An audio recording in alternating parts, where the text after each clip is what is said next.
والنخل ذات الأكمام এখানে সব ধরনের সুস্বাদু ফল প্রচুর পরিমাণে আছে। খেজুর গাছ আছে যার ফল পাতলা আবরণে ঢাকা। والحب ذو العصف والريحان فبأي آلاء ربكما تكذبان নানা রকমের শস্য আছে যার মধ্যে আছে দানা ও ভুসি উভয়ই।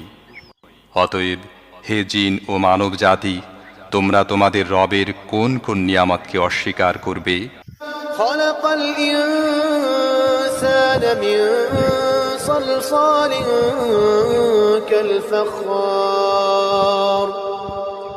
وخلق الجن من مارج من نار فبأي آلاء ربكما تكذبان মাটির শুকনো ঢিলের মতো পচা কাদা থেকে তিনি মানুষকে সৃষ্টি করেছেন, আর জিনদের সৃষ্টি করেছেন আগুনের শিখা থেকে। হে জিন ও মানব জাতি, তোমরা তোমাদের রবের অসীম ক্ষমতার কোন কোন বিস্ময়কর দিক অস্বীকার করবে? رب المشرق